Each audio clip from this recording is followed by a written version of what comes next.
श्री शिवाय नमस्तुभ्यं। देव क्रोध को संयम रखने के लिए श्रम्भेश्वर महादेव, जो व्यक्ति पथभ्रष्ट होता है, जैसे मदिरा के नशे में पड़ गया, कहीं जुए में पड़ गया, कहीं मांसाहार में पड़ गया, कहीं व्यसन में पड़ गया, कहीं गलत काम में अगर कोई जा रहा है, तो श्रम्भेश्वर महादेव के नाम से काली तिल भगवान शिव को समर्पित करी जाती है।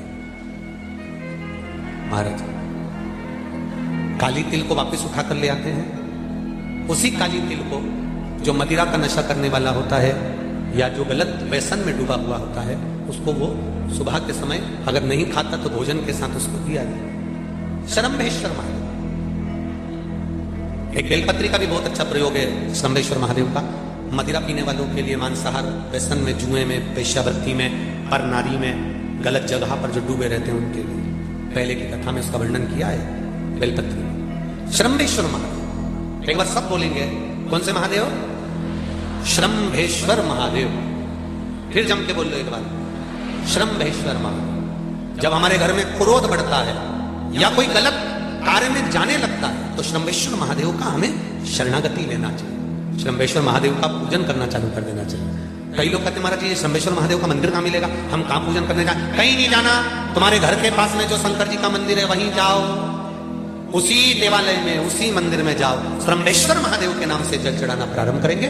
वो जल जो गलत संगत में पड़ा हुआ है उसका आचमन कराना प्रारंभ करेंगे, अपने आप उसकी धीरे धीरे बुद्धि सुधरना प्रारंभ हो जाएगी। ऐसा श्रम्भेश्वर महादेव का। कुछ स्थान हमारे यहाँ पर बड़े सुंदर सुंदर स्थान निश्चित किए गए हैं, जैसे कैंसर आदि के मरीज के लिए हम लोग पहले भी कहते हैं कि त्रिजुगी नारायण का जल बड़ा महत्व रखता है। जिसका शरीर या जिसको एक पत्र आया है कि किसी को मिर्गी का झटका आना चालू हो गया था। पत्र ढूंढेंगे तो समय थोड़ा लग जाएगा, जिसने लिखा है उसके स्मरण में होगा, जिसने भी लिखा होगा कि बीमारी के चलते चलते फिर मिर्गी आना चालू हो गई। जिसने भी लिखा है वो दोनों हाथ एक बार हिला देना, जिसके लिए भी लिखा हुआ वो इतना ध्यान नहीं आ रहा। तो मिर्गी का झटका आना प्रारंभ हुआ। अब मिर्गी का झटका आना प्रारंभ हुआ, कई महीने निकल गए, मिर्गी के झटके बंद नहीं हुए। तब उन्होंने पत्र में लिखा है कि श्रम्भेश्वर महादेव का आपने जो वर्णन करा था 31 बेलपत्र वाला, गुरुजी हमने वो 31 बेलपत्र वाला प्रयोग करना प्रारंभ करा, और उन्होंने पत्र में लिखा है कि मिर्गी के झटके भी बाबा की कृपा से ठीक हो गए हैं, अब कोई झटके नहीं। श्रम्भेश्वर महादेव का जो वर्णन है, श्रम्भेश्वर महादेव का जो गुणगान है, ये कोई साधारण नहीं है।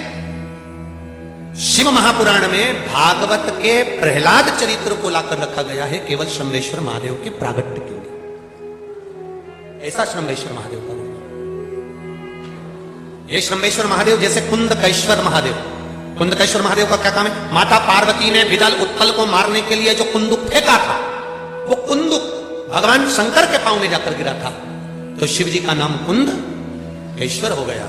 जब हमारे यहाँ कोई दवाई नहीं लगती शरीर में, कोई कैंसर जैसा रोग हो गया, किडनी लीवर का रोग हो गया, या बीपी शुगर का रोग हो गया, शुगर लेवल में नहीं आ रही है, तो आप शंकर जी पे से जो बेलपत्र ला रहे हो कुंदकेश्वर महादेव के नाम से लाओ।